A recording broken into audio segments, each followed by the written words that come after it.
தொகுதி மறுவரையறை டீலிமிட்டேஷன் அப்படின்னு வந்தப்ப கிட்டத்தட்ட தமிழ்நாட்டுக்கே தெரியப்படுத்தினார் மத்திய அரசு என்ன பண்ணியிருக்குது, அதனால் இங்கே என்ன ஆபத்து, அந்த ஆபத்து நம்மளை என்னெல்லாம் செய்ய வைக்கும் அப்படின்றத விஜய் அவர்களும் போஸ்ட் போட்டிருந்தாரு. அதே நேரத்தில் ஸ்டாலின் அவர்கள் கடுமையாக எதிர்த்து இருந்தார். அவர் எதிர்த்த அளவுக்கு இவர் எதிர்த்தாரா, விஜய் அவர்கள் எதிர்த்தாரான்னு கேட்டிங்கன்னா கிடையாது. ஆனால் அப்படி எதிர்த்த ஸ்டாலின் அவர்களே இன்னைக்கு டிஎம்கே அதில் பின்வாங்கி நிற்கிதோ, அந்த கொள்கையிலிருந்து பின் வாங்கிட்டாங்களா, தேசிய எதிர்ப்பிலிருந்து பின் வாங்கிட்டாங்களா அப்படின்ற ஒரு பெரிய அதிர்ச்சி தகவல் மாதிரி இருக்குது. தொகுதி மறுவரையிட்ட கடந்த காலங்களில் ரொம்ப ஸ்ட்ராங்காக எதிர்த்தாங்க. அவ்வளோ ஸ்ட்ராங்காக எதிர்த்தவங்க இன்றைக்கி பின் வாங்கியிருக்காங்க. திரும்பவும் தொகுதி மறுவரையிட்ட பாஜக நம்ம மேலே திணிக்க போகுது, நம்மளுடைய உரிமைகள் பறிக்க போகிறாங்க அப்படின்னு எல்லாரும் பேசிக்கிட்டு இருக்கு. இந்த நேரத்தில் டிஎம்கே எடுத்திருக்க இந்த முடிவு மிகப்பெரிய அதிர்ச்சி அளிக்கக்கூடிய விஷயமா இருக்குது.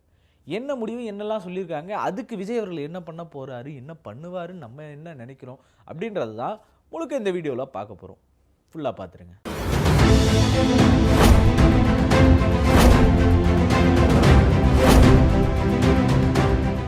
வணக்கம் அன்பே தமிழ் சொந்தங்களே.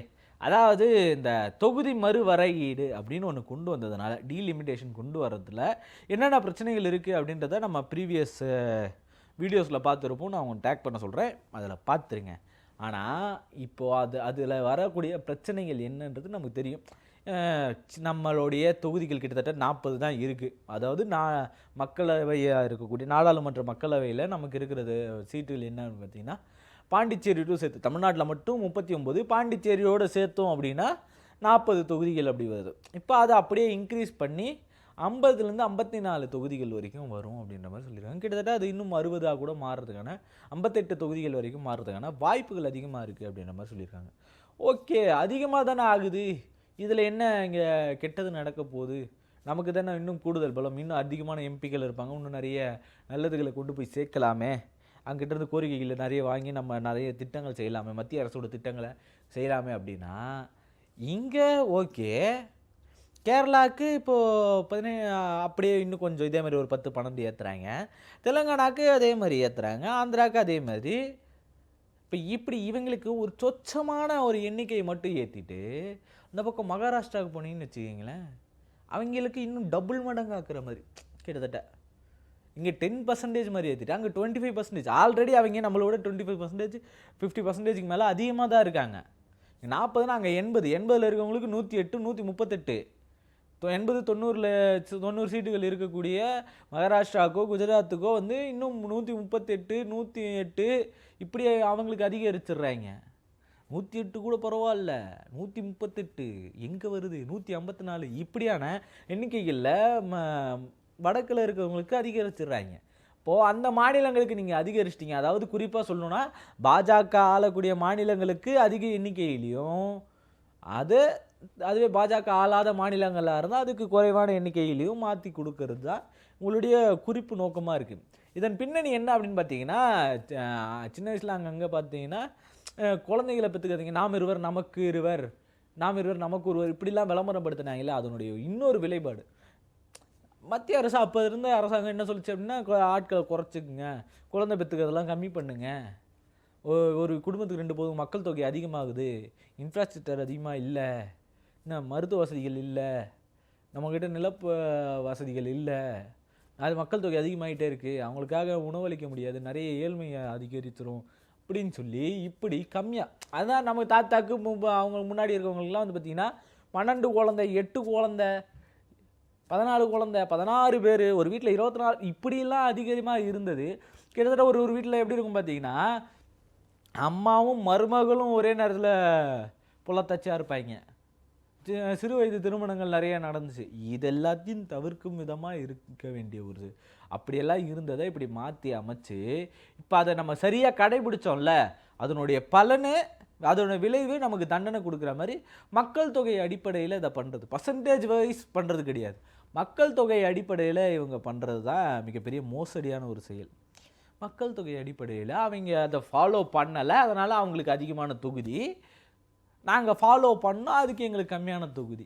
இப்போ இதனால் வரக்கூடிய விளைவுகள் என்ன, இது எதனால் வருது, என்ன வருதுன்னு பார்த்துட்டோம். இதனுடைய விளைவுகள் என்ன, நாளை பின்ன மத்திய அரசு ஏதோ ஒரு முடிவு எடுக்கிறாங்க அப்படின்னு வச்சுக்கிங்களேன், இல்லை ஒரே நாடு ஒரே தேர்தல் கொண்டு வரதுக்கான முயற்சி வச்சுருக்காங்கன்னு வச்சுக்கிங்களேன், அதுக்கு நாடாளுமன்ற உறுப்பினர்கள் ஒத்துழைப்பு வேணும். இப்போ எத்தனை பேர் வாக்களிப்பாங்க? மொத்தமும் அதாவது பாதிக்கு மேலே அவங்க சைடாக வச்சுப்பாங்க. அவங்க எல்லாரும் வாக்களித்தாங்கன்னா முடிஞ்சு. பாஜக ஆளக்கூடிய மாநிலங்களில் இருக்கக்கூடிய எம்பிக்கள் மட்டுமே வாக்கு கொடுத்துட்டாங்கன்னா முடிஞ்சு. இவங்களுக்கு கணக்கிலே வரமாட்டாங்க. ஒரே நாடு ஒரே தேர்தல் வந்தால் என்னப்பா, அப்போல்லாம் சோழ பேரரசு தானே, பாண்டிய பேரரசு தானே, மூவேந்தர்கள் 3 பேர் இருந்திருக்காங்க, இவங்களுக்குள்ள சண்டை இருந்திருக்கு. மாகாணங்கள் கிட்டத்தட்ட 200 மாகாணங்களா 205 மாகாணங்களாக இருந்தது தான் இன்றைக்கி இந்தியான்ற ஒரு நாடு. அதெல்லாத்தையும் மீறி இன்றைக்கி இருக்கக்கூடிய இந்த தமிழ்நாட்டுக்குள்ளேயே வந்து பார்த்திங்கன்னா சோழர், சேரர், பாண்டியர், அது மட்டும் இல்லாமல் மூவேந்தர்கள் பார்த்தோமா, பல்லவர்கள், முகலாயர்கள், இப்படி பல பேர் வந்துட்டு போயிருக்காங்க. பல பேர் பல்வேறு இடங்களில் ஆட்சி செஞ்சுருக்காங்க. இப்போ இவ்வளோ பிரிவாக இருந்தது, வேற்றுமையில் ஒற்றுமையாக இருந்தது, இப்படி இத்தனை பேர் பிரிஞ்சிருக்காங்க. இன்றைக்கி அதே மொழிவாரி மாநிலங்களாக பிரிச்சிருக்காங்க. இப்போ இப்படி இந்த மக்கள் அடிப்படையில் வாழ்ந்துக்கிட்டு இருக்கும் போது இவங்க காலங்காலமாக அப்படியே வந்துட்டு மக்களாட்சின்ற பேரில் ஒரே நாடு அப்படின்னு கொண்டு, அப்பயே ஒரே நாடா இல்லை, ஒரே மொழி பேசுகிறவங்களாம் ஒரே நாடெல்லாம் கிடையாது. இப்போ மொழிவாரி மாநிலங்களாக பிரிச்சுருக்காங்க. வேற்றுமையில் ஒற்றுமை இந்தியா அப்படின்னு இருக்குது. இது எல்லாத்தையும் ஒழிக்கிற விதமாக ஒரே தேர்தல் கொண்டு வந்துட்டாங்க அப்படின்னா, அப்புறம் ஒரே சாமி, மற்ற சாமியை கும்பிட முடியாது, அப்புறம் ஒரே எக்ஸாம் தான், இப்படியான வழிமுறைகளை, அடுத்து ஒரே மொழி தான், நம்ம மொழியில் என்ன ஆகுன்னு தெரியாது, கழிஞ்சுவிடும். அதுக்கான ஒரு வேலையை இவங்க படிப்படியாக பார்த்துக்கிட்டு இருக்காங்க. இதுக்கு இடையில் ஒருத்தர் வேறு சொல்கிறாரு, இந்த எலெக்ஷன் கமிஷனோட ஹெட்டு சொல்கிறாரு, நாங்கள் தயாராக இருக்கோம் அதை பார்த்துறதுக்கு, எல்லோரும் ஓகே சொல்லிட்டாங்க அப்படின்னா நாங்கள் ரெடி, உடனே மாற்றிடுறோம், உடனே அதை இம்ப்ளிமெண்ட் பண்ணிடுறோம். இவ்வளோ இதுவாக இருந்து நான் பார்த்ததில்ல. அவங்களுக்கு வேலை மிச்சம், நாடு முழுக்க ஒரே தேர்தல் க்ளோஸ், அதெல்லாம் அதுக்கு மேலே வேறு கிடையாது அப்படின்ற மாதிரி. இப்போ இதெல்லாம் பார்த்தா எப்படி இருக்குது, இங்கெல்லாம் பார்த்தா எல்லாத்தையும் ஒழிச்சு கட்டுறதுக்கு என்ன வேலையோ அதை தொடர்ந்து பார்த்துக்கிட்டு இருக்காங்க மத்தியில் இருக்கக்கூடிய ஒன்றிய அரசு. இப்போ இதில் இது வரைக்கும் சரிப்பா, இந்த பிரச்சனைலாம் தான் ஏற்கனவே பேசிட்டீங்களே, இப்போ என்னன்னு கேட்டால், ஸ்டாலின் அவர்கள் கடுமையான எதிர்ப்பை கொடுத்துட்டு இருந்தார் அவருடைய ஆட்சிக்கு பீரியடில். அவர் ஆட்சியில் இருக்கும்போது இந்த மக்கள் நமக்காக இருக்காங்க, இந்த மக்களுக்காக நம்ம நிற்கணும் அப்படின்னு சொல்லி போட்டு வாங்குன்னு வாங்கிட்டாரு. அந்த நகல் எரிக்கிறது என்ன, அந்த போராட்டங்கள் நடந்துக்கிட்டு இருக்கு. அந்த சூழலில் தான் ஒரு அம்மா தெரியாமல் பக்கத்தில் வந்துருச்சு, மனு கொடுக்குறது வந்துருச்சு, வாங்கி வைங்கன்னு ஒரு தள்ளி விட்டு போயிட்டார். இதை பிடிச்சிக்கிட்டாங்க, பாருங்க கண்டுக்கலை முதல்வர், பாருங்க கண்டுக்கலை முதல்வர்னு. இதை என் வீட்டாண்டெலாம் ஒரு பையன் சொல்கிறான், அவர் அப்படி பண்ணதுனால தாங்க ஒரு அம்மா மனு கொடுக்க வச்சு தள்ளி விட்டு போயிட்டாருங்க அப்படின்ட்டு.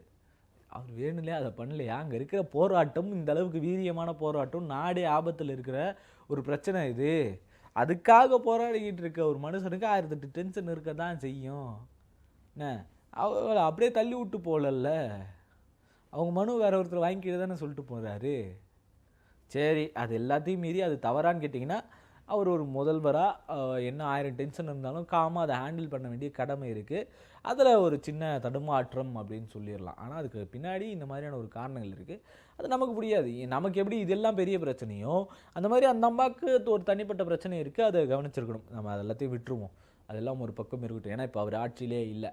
இப்போ இந்த நேரத்தில் அவங்க எடுத்திருக்கக்கூடிய இந்த முடிவு இருக்குல்ல, எம்பிக்கள் இன்னும் அவங்க தான், திமுக தான் இன்னும் எம்பிக்கள், இன்னும் 3 வருஷங்கள் கிட்டே இருக்குது. 29 அவங்களுக்கு திரும்பவும் எலெக்ஷன் வரும்.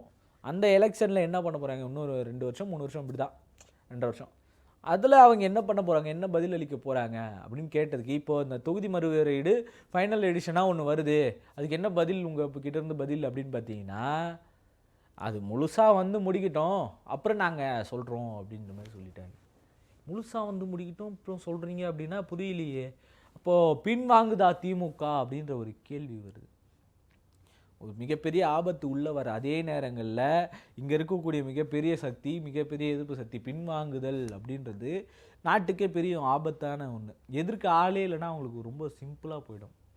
இப்போ இன்றைக்கி எல்லாருமே தாவேக்கா பக்கமே இருக்குமே தவிர, பிஜேபி இதனால் இந்த மறைமுகத்தில் அவங்க பண்ணக்கூடிய சில வேலைகளை நமக்கு தெரியாமலே போயிடுச்சு. அந்த அஜெண்டாவை அவங்க பக்காவாக பிளான் பண்ணி நடத்திட்டாங்க அப்படின்னு சொல்லலாம். இப்போ பிஜேபி மறுவரையீடு ஒன்று திரும்பவும் கொண்டு வருது. இதில் என்ன முடிவு எடுக்க போகிறாங்களோ அது இதில் இல்லை, இந்த மக்கள் நமக்கு தான் வாக்களிக்கலையே, எப்படின்னா போங்க எனக்கு என்ன அப்படின்ற மாதிரி அவர் விட்டுருவாரான்னு ஒரு பக்கமும், இன்னொரு பக்கம் எம்பிக்கள் என்ன முடிவெடுக்க போகிறாங்க அப்படின்ட்டு. தமிழ்நாட்டுக்கு ஒருவேளை பாதிப்பு இல்லை அப்படின்னா நாங்கள் அதை எதிர்க்க வேண்டிய தேவை இருக்காது. ஆனால் தமிழ்நாட்டுக்கு பாதிப்புனா கண்டிப்பாக நாங்கள் எதிர்ப்போம் அப்படின்னு சொல்லி ஆர்எஸ் பாரதி அவர்களும் சொல்லியிருக்காரு. இதெல்லாம் கேட்டும் கூட இவங்க இந்த மாதிரியான ஒரு தயக்கம் காட்டுதல் அப்படின்றது மிகப்பெரிய ஆபத்தான ஒரு செயலாக இருந்துக்கிட்டு இருக்கு. இதை நீங்கள் எப்படி பார்க்குறீங்க, திமுக இப்படி பின்வாங்கிறத நீங்கள் எப்படி பார்க்குறீங்க அப்படின்றத மறக்காமல் கமெண்டில் சொல்லிட்டு போயிடுங்க. இந்த மாதிரி தொடர்ந்து திமுக பின்வாங்குமா, இல்லை திரும்பவும் மீண்டு வந்து போராடுமா அப்படின்றதையும் மறக்காமல் சொல்லிட்டு போயிடுங்க.